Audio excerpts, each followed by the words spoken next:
All right. Well, hello, Freight Nation. I hope you're doing great out there today. Today is a special edition of Freight Nation. Today is a day where we at Truckstop hope you get a little bit smarter in running your business. Today is a special edition because we've got a special guest on today, and we're going to give a lot of inside information on how to deal with brokers, how to maximize your broker relationships. And this is something that we firmly believe in at Truckstop, that as a carrier, you should be very focused on maximizing your broker relationships, because it's if you work in the spot market, it's the predominant way in which you receive your freight, because the broker in this industry, and there's lots and lots of them, thousands and thousands of them, that have the freight out there, that have negotiated the shippers and done a tremendous amount of the work, and they've placed it out there available for you to move on your vehicle. So today's a fun day, and it's kind of a recap of something that we've done before at the Mid-America Truck Show. So joining me today is one of my dearest friends in the industry. He's somebody that I call a close personal friend, and his name is Tyler Johnston with Mercer Transportation. Tyler, thanks for joining us, man. Thank you for having me on. I echo those sentiments. I love doing this. I love doing it at Matt's. I love doing it with a live crowd. This is new. Forgive me for standing up. I get handsy when I do this, and I get excited about the topic, but I'm excited to do the presentation again. Yeah, well, me too, man, so much. And I appreciate it. And each year, Freight Nation, Tyler and I stand on the stage live and in person at the Mid-America Truck Show in Louisville, Kentucky, home of the Truck Show and Mercer Transportation. And we talk up there and we just talk to the audience about how to work with the broker the best way you can to run your business. And look, when I started this thing, I said, I'd love to get a broker on stage that would be just transparent about how they run their brokerage, how they love to work with carriers, and how they want to work with carriers, and how they find it sometimes challenging to work with carriers. So the first person I called is one Mr. Tyler Johnston. And I said, Tyler, look, I really need for you to come on stage. Are you willing to do it? And he didn't even hesitate. He just jumped right in. Tyler, you remember the day that we talked about, I called you to ask you to come on stage? I do. I was more nervous than let on. That was some 6 years ago. And I was kind of, it's like you remember the Masked Magician show where you kind of let in the secrets? I thought, he's asking me to share the secret sauce. How do we do it? And I was nervous, but I was excited. I live for this kind of stuff, and I love trucking. I love owner operators. I love the industry in general. So why not jump at the chance to be on stage with you? Well, thank you so much. Well, the most important thing, I appreciate that. Feel the same way about you. To me, the most important thing that I took away from you saying yes to this on behalf of yourself and Mercer Transportation is that, and something that I discuss with you and with lots of brokers, is that you guys really value your carriers. You value the carriers that haul freight for you. And yes, that you guys are sort of their customer, but in general, you work more like a little bit like a partnership because you both need each other, right? Yeah, exactly. We believe, and it's been true since the beginning, the relationships that we build are priceless. It's priceless to our business. It's priceless to their business. We see ourselves as a company that's just there to help come side by side with individuals to help facilitate their success.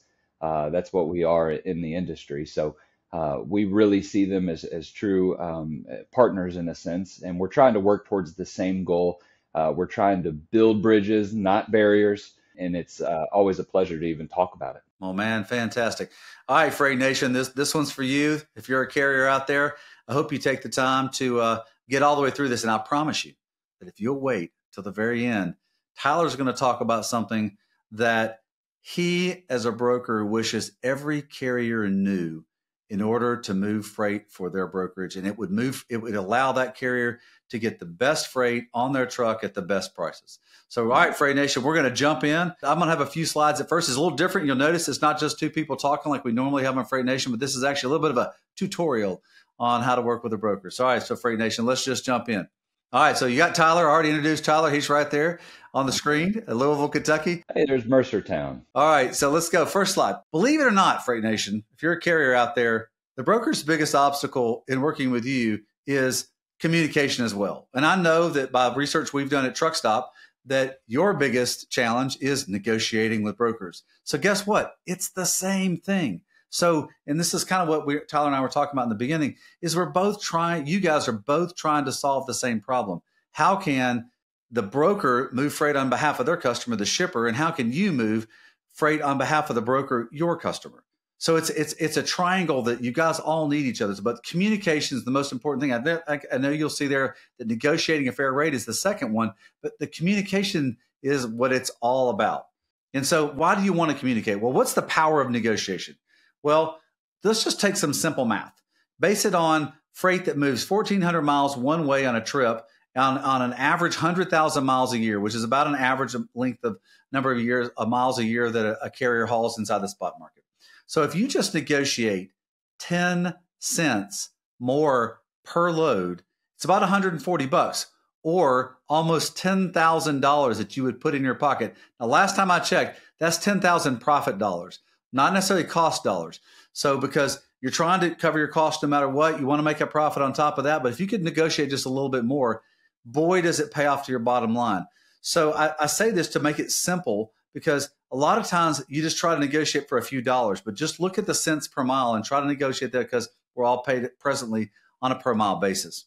All right. So Tyler, jump in here anytime you want to. By the way, we're wide open at Freight Nation, man. Just jump in. I love that, because I was just thinking to myself, I could use an extra 10 grand in my pocket, especially if it could right to the bottom line. That communication and just the fact that that little tweak in how we do things or how we talk to people could provide that benefit.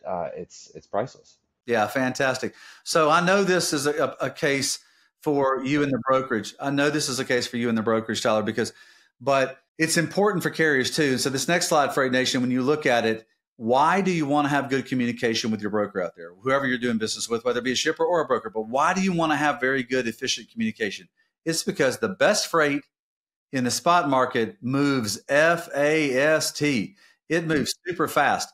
And this is just the average, by the way. So it's up a little bit. So more than 50% of it moves in less than an hour. By the way, the super best freight moves in minutes off a load board. So, and I know why. And so Tyler, why is it important for you as a broker to move the freight quickly? Flat out, time is money. And we'll get into it in a minute about what my customers' expectations are and how the freight is given or tendered out to us as brokers. But flat out, the more time that I can save in negotiating or building relationships, it provides value for my customer, and it helps me win more business. And we'll get into that here in a minute. But that just shows you right there, time equals money. Time equals efficiency, and that's what we're all about. We're trying to become as efficient as we can. Yeah, for sure. You'll see on the bottom of this Freight Nation, you'll see that the average loads moved per broker, they move a lot of freight. 65% move in 50 a month. So you can see that they're professionals at this. All right, so where are they delivered? Well, most people think that in the spot market, most of the freight's just long haul freight. And yes, that's a lot of it. 50% of it is long haul freight, but national. So it goes all the way, that long, 1,000, 1,400 mile a haul. But you'll look at this, 18% and 33% local and regional. So there's opportunity across the board. If you have a need to be more close to home, there's plenty of local freight that you can haul. It comes with a different price, and then regional freight as well. But my point in showing you this is just that it's not just a long haul market. It's a full truckload market, but it goes all over the nation, especially as deliveries are beginning to change a lot in different marketplaces. I think that's a great point. I wanted to touch on it because I think that also shows that the broker's not just out there chasing the golden goose, the high margin, long miles, dollars. We're trying to provide value to the customer, and that could mean local business. It could mean regional. It could mean national. The fact that all of it exists on the spot market, that's where the relationships are built. Yeah, no doubt. Well, and when you think about the availability to a carrier that has access to hundreds of thousands of loads every day, you're not going to find that everywhere. You're only going to find that a couple places inside of the U.S. freight marketplace. So, and we're happy at Truckstop to be able to provide those to carriers every single day on behalf of brokers. So we're jumping into Tyler's part of this, and so he's going to have a bunch of slides, and I'm going to be the color commentary. So jump into it, Ty. When we started talking about this, we started to talk about the importance of the transparency aspect of letting the carrier know and the owner-operator know how it is for the people that drive the desks. What's happening behind the scenes, behind the curtain? If we could all look behind the curtain, what's happening? So how does the broker do his job? The first thing that comes to my mind when I think about the broker of today year is the fact that technology is flooding our industry, flooding the industry of the people that drive the desk. And here's the deal. And this quote comes from a Netflix show that I love. It's not about trucking, but it can be applied to brokering and trucking very well. A broker's job is to sell certainty to the customer that I can cover your load at a fair rate and do it every time. So in order to sell certainty, you must have great predictions. I don't have trucks of my own. I'm a broker. I'm trying to find carriers. I got to predict what I can sell it to my customer for. In order to have great predictions, you must have a lot of data. So that introduces what technology is doing into the trucking industry. So next slide, and we'll talk a little bit about that because it's actually doing two different things. Here's what technology is doing. On one hand, of the one side of the fence, it's improving our process. The TMS improvements, artificial intelligence, integrations, API integrations, all these big words that I don't know a lot about, but my IT team does. It's making the clicks and the mouse clicks and the process of being a broker simpler. Doing that in order to become more efficient, in order to save time. So on one side of the fence, we're improving process in order to save time. On the other side, we're improving decision making. You got all these companies, and Truckstop does this as well, and every company does this. They collect data in order to provide tools for both the carriers and the brokers to use in order to make right and accurate decisions. Rating tools, smart capacity sourcing, what loads are going to be good for me, when and where. So those two things are really happening, and they're happening honestly at the same time, but almost at the same speed.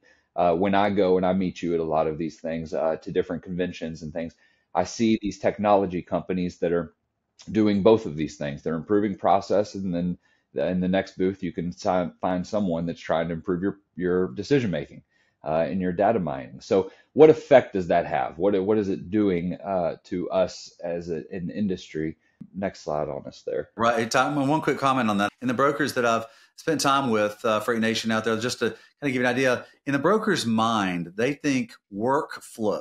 In other words, how fast can that information get from point A to point B to point C to point D, which means it's delivered. All right. So, by the way, I just made that up, A, B, C, D. Yeah. So, but my point, though, is that how fast can that information get moved through? So this is why technology is so important to the brokerage company. It's important in trucking in general, but it's important to the broker because their entire commitment to the shipper is to move that freight efficiently to its final destination. So this is why technology is so important among the brokerage marketplace. Yeah, we need to make a fast and accurate decision, not only in the world of securing capacity, but also in providing value and a solution to our customer. So it's doing these things. It's becoming fast-paced. It's making my job fast-paced, more automation, less touches. The computer's doing a lot of the work on that. Less interaction and more transactional. That's by nature. That is society in general.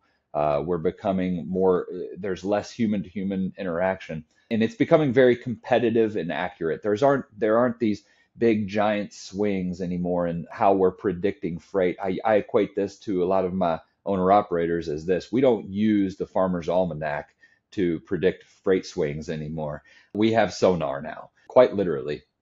So, some of these things that it's happening to the industry are double-edged swords, if you will. They're necessary evils. There's things that we do have to live with, but we can fully utilize those things as leverage as well, especially when building relationships and interacting with the customer and providing that value. I know, Tyler, at Mercer, because you guys have talked about this, and many brokers talk about this, they're not pushing towards personless, interaction with the carrier. They're just trying to be more efficient. That's why when it says less interaction, more transactional, the broker still has a high desire to have a more relational aspect of association to the carrier. If they're smart. We do have to live within the world that we exist. And unfortunately, that is all around us, less interaction and more transactional. However, there are ways to use that benefit in a sense and still be interactional and build the relationship if you're smart about it.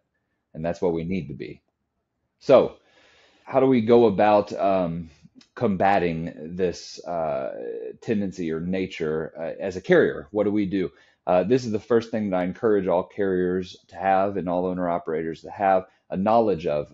You need to have knowledge of your market, your industry, your business. You need to know current market conditions overall. You need to know current freight rate lanes. You need to be prepared for the interaction so that it doesn't become transactional, so that we can have something to build on. In order to build a relationship of any kind, You have to have a good foundation. A good foundation begins with these things: the current market conditions, current freight rates, and current trucks in lane. I cannot tell you how pivotal that is. And Truckstop provides a great resource for this that my team uses on our side of the fence as a tool.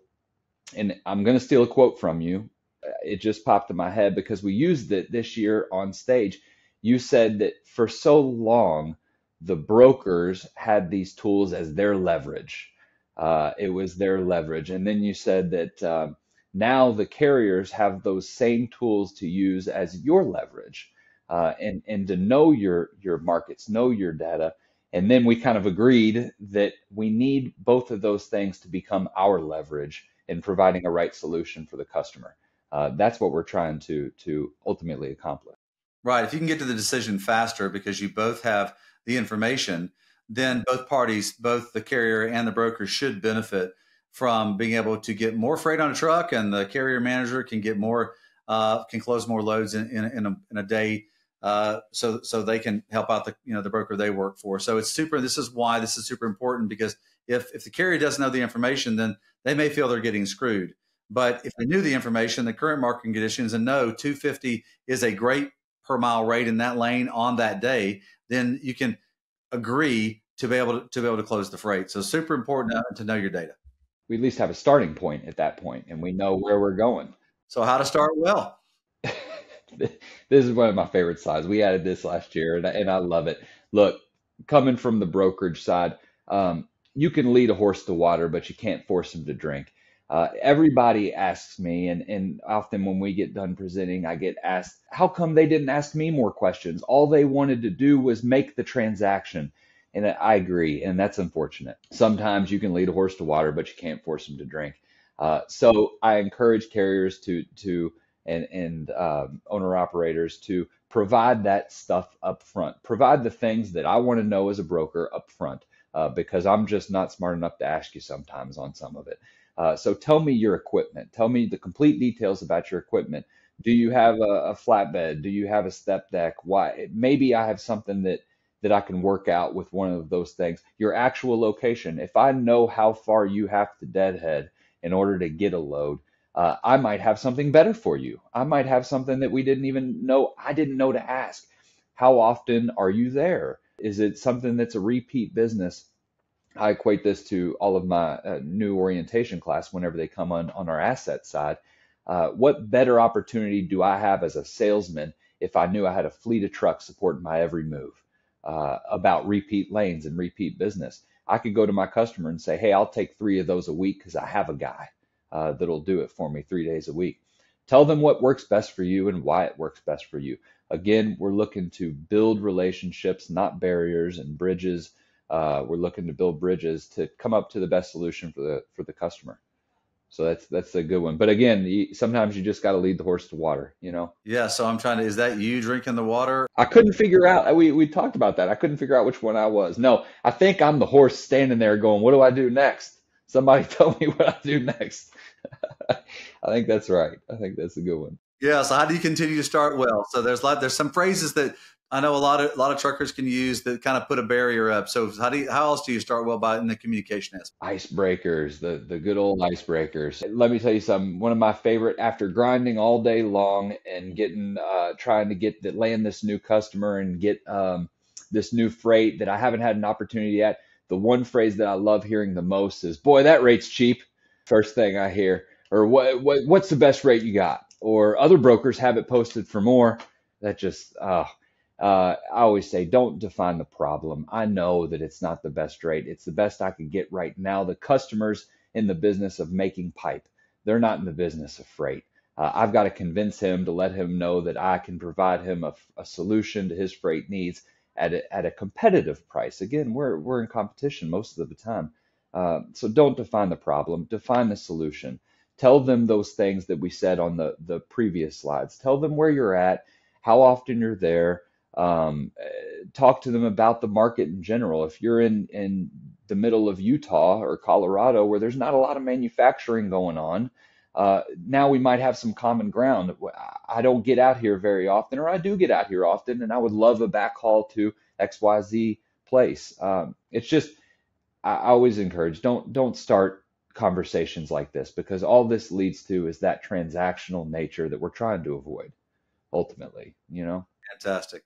I love that when you say don't define the problem, define the solution, because we all want to be problem solvers. And that's when you define the solution, you become a problem solver. Yeah. I often want to be a problem solver too much, because my wife accuses me of consulting when I'm supposed to console a lot of the That's time. a So different relationship, yeah, Tyler. that's true. Very true. Very true. Very true. I'll give you that one. This is one of my favorite slides. The best part about this is it's funny how I'll talk to new brokers, or brokers that are looking to get in the industry even, and I'll talk to carriers that are doing the same thing, and everybody points the finger at each other and say, "They're the problem. I want consistency. I want profitability. I want trust. It's them that doesn't want it."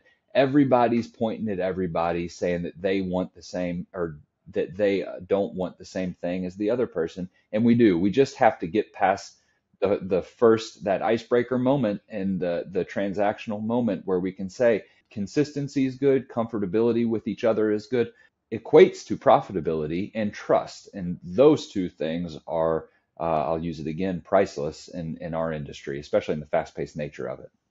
Yeah, no doubt. No doubt. We all want to move from transactional to relational.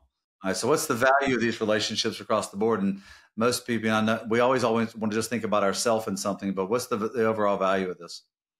When you had it in the slides in the beginning, and you said most freight moves within an hour of being loaded, and we were talking about time is money, I will say the same thing about predictability. If I know that I'm going into a market where I have three brokers that have consistent freight, I know the rates that I'm getting, I know that I can rely on them. The rest of the freight in the world becomes fill-in freight at that point. Predictability breeds efficiency. I know what I'm getting into. I know what to expect. I know how to get out of there. If you can get to the efficiency part, the efficiency creates profitability, and that's the ultimate goal. That's when we're talking about, maybe it's not likely that I can negotiate every time on a load that I do every week.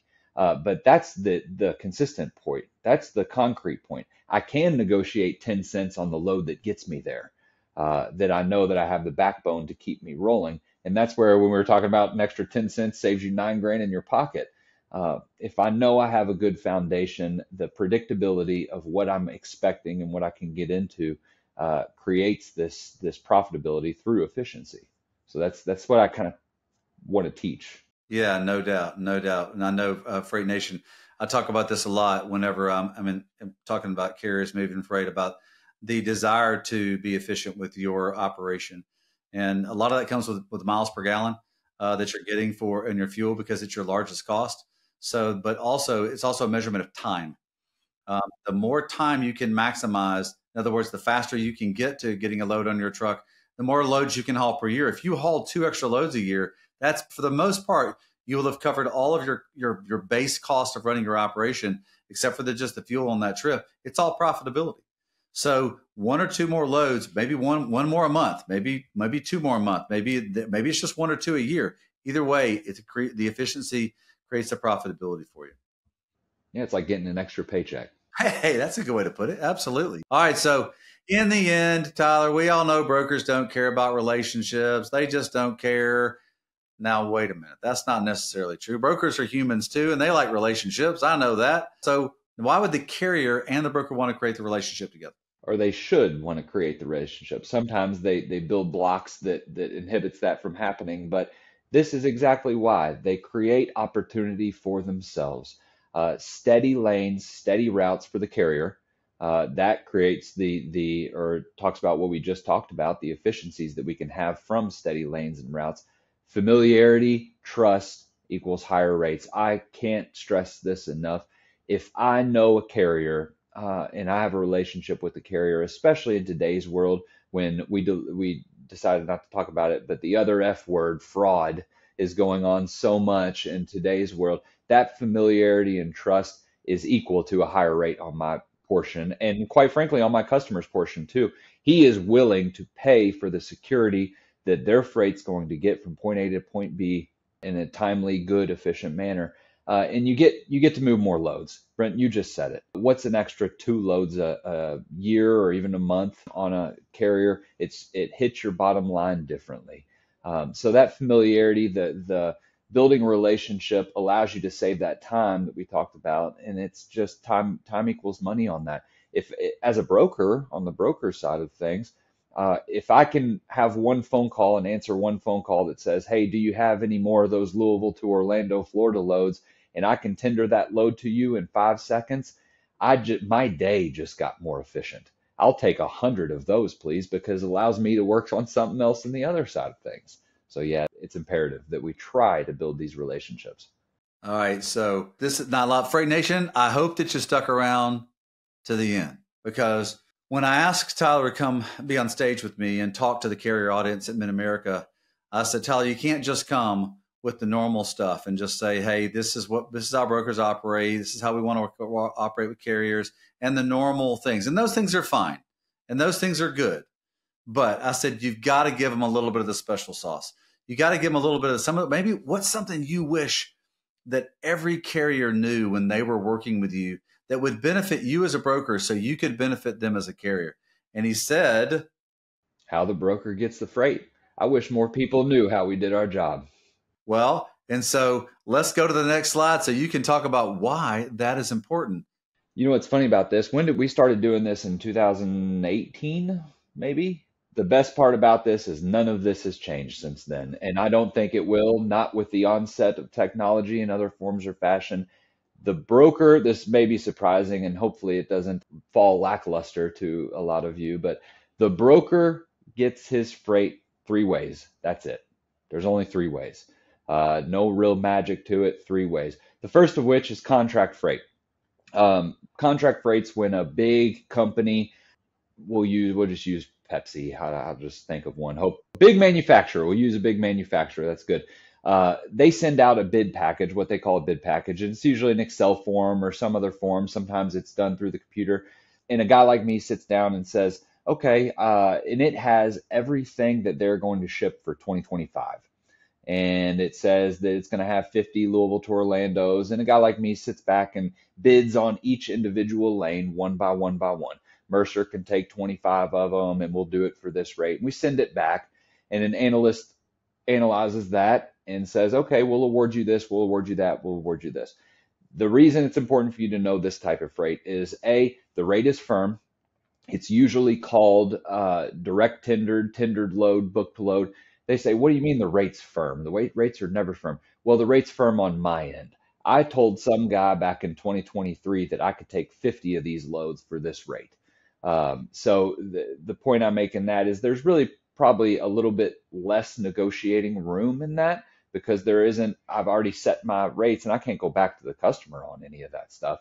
It's also when you hear, and I'm sure a lot of you have heard this, the broker call you up and say, I got this load to Bismarck, North Dakota. It's sure pretty this time of year up there. You want to haul something like that? My neck's on the line to get that load covered and to provide value for the customer. So that's contract freight. The second is spot market freight. And that's what Brent deals in, and what we talk so much about spot market. What is spot market freight? It really literally stands for on the spot pricing for an on the spot truck. Okay. It's spot market freight. If you all remember Rolodex, I hope we all remember Rolodex.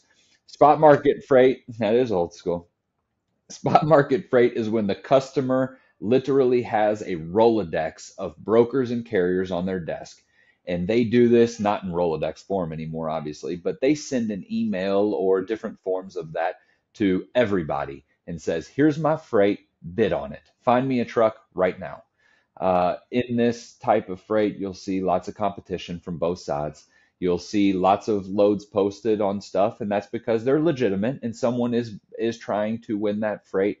Speed wins. This is where that efficient truck, you bringing me a bird in hand solution to provide to my customer, is all that I want.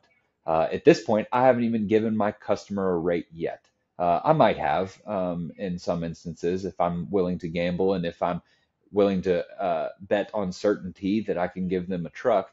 But on this case, there is negotiating power. I need a truck and I need a truck now.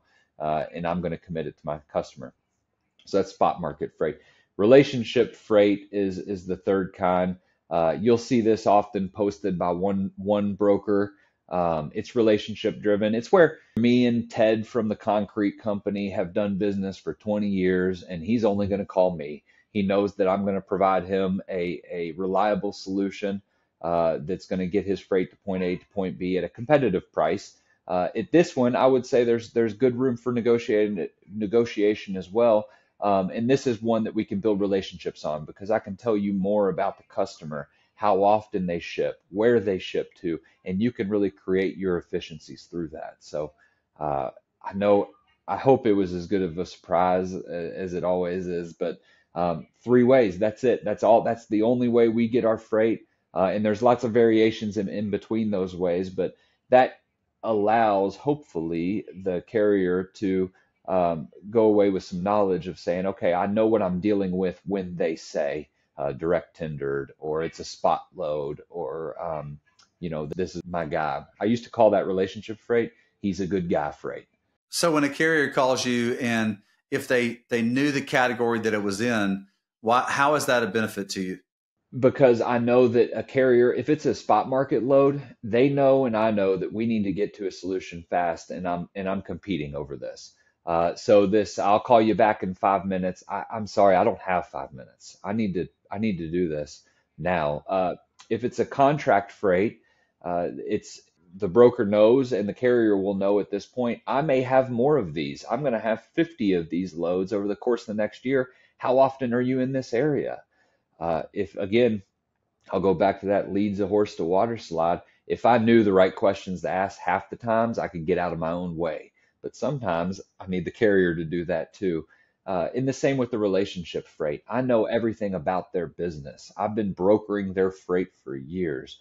If I knew the right questions to ask you, the carrier, we could really make this a repeat business thing and create some efficiencies through it.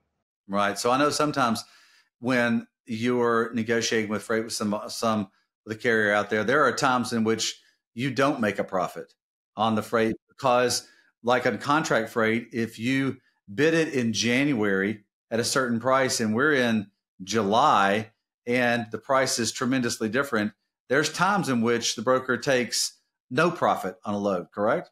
Absolutely. We still want to save that market share of the customer that we have won the freight with. And we put our neck on the line. We bid that freight based on what we thought, predicting what the market would be like. We've already put our neck on the line, but we're unwilling to sacrifice the relationship with the customer. We still need to move his freight, and we don't make profit on the load. And to second that, and this goes into the fraud talk, if everyone's out there thinking the margins on these loads are 50% or higher, they're just dead wrong. I'm sorry. The industry in general has gotten too competitive and too accurate. Like I said, we don't operate by Farmer's Almanac anymore. We are all very competitive with each other, and we don't have just insane margins built into everything. So it has gotten very much about volume, consistency, and doing it again and again and again. Well, Freight Nation, that's the reason why I asked Tyler to disclose this, is because it's our heart, and it's Mercer's heart too, for you to be able to get freight on your truck as fast as possible at the best rate possible. And if you know that it's contract freight and the marketplace is depressed, and so it's 10% below what it was in January, then you know that you're going to have to negotiate at a lower rate for something. If you know that it's something that you've hauled before and it's a piece of relationship freight that Tyler's gotten from somebody who's done business with, he might have a little more functionality in there. Or if there's certainty that you can build into it. I really appreciate you saying that, Tyler. There's certainty you can build into it that you know that you're going to deliver on time, in full, all the different pieces that give that shipper an opportunity to say yes to maybe a little bit better rate for you. So, Tyler, this is fantastic. So thank you so much. So, Freight Nation, I hope you stuck it around to the end, because this was a big one. And I'm going to close with this one, because I'm going to close with a little bit of hope on this Know Your Broker 101 and Know Your Market 101. So, carriers, here's another thing that's super important that Truckstop and Mercer want to bring to you, is that you work in a marketplace that has hundreds of millions of load movements in it. So this is a chart. This is just an economic chart. It's put out by our chief economist, Noel Perry. He's been tracking and trending it for about 40 years. The gold line is the trend of freight availability in the United States. And this one goes all the way back to 2000. So that's a pretty good time period, 24 years. You'll notice it's going up and to the right, which means it's getting bigger and bigger and bigger. So there's more and more freight in the marketplace. This is why inside the spot market, the brokerage marketplace, broker freight has grown from 5% of the freight in America to over 30% of the freight in America. So you've got a big audience that brings you freight all the time for brokers wanting to find small carriers to be able to move freight, because for the most part, brokers by nature don't necessarily have assets to move that freight. So on this slide, the golden line is the trend. In other words, what's it predicted to do? If you'll notice a little nice flashes on there, the lightning bolts on there. You'll look at 2000. You'll notice it's a little bit above trend. You'll go to 2008, 2009. Who doesn't remember the Great Recession in the United States? Because I know I do at 56 years old. It went the volumes went way below the trend. But notice that they came over the next number of years, all the way to 2016, 2017, 2018. They started trending right at trend. And then they dipped when we went into the 2-week. Remember, we were going to stay safe at home for a couple of weeks. It went way down, but it shot back up and had the best market we've ever had in transportation. But here's the crazy thing. Even though the market has come back down to normal through the last 14 months, the freight volumes are still above the predicted trend. And why is that important for you, Freight Nation? If you're a carrier or a broker as well, why is it important to you? It's important to you because when you're in an expanding marketplace, there will always be opportunity for you to find success. So super important, Freight Nation, to pay attention to that. So take that home with you today. This was a nice Freight Nation 101 today on how to work with your broker and how to be more beneficial with your broker. So thank you, Freight Nation, for paying attention. Thanks for being a part of this. Tyler, again, man, thank you so much for being so transparent to carriers. Thank you. I love doing this. I was going to answer the question, but you answered it before. But I was hoping I was going to say that there's opportunity still out there. So that was good that we did that. But thanks, Brent. I love doing it. I love being on with you. You're a great friend of mine and Mercer's in general. I hope to do this more often. Well, fantastic, man. Me too. We'll keep bringing it to the audience and keep helping them be more profitable. All right, Freight Nation, that's a wrap for the first special edition of Freight Nation out there. Freight Nation, Know Your Broker 101. So we'll bring more of them to you down the road. And thanks again for being with us. And as we like to say at Freight Nation, don't forget to work hard, to be kind, and to stay humble. We'll see you next time, Freight Nation. Love it. Thanks. On behalf of the Truckstop team, thanks for listening to this episode of Freight Nation.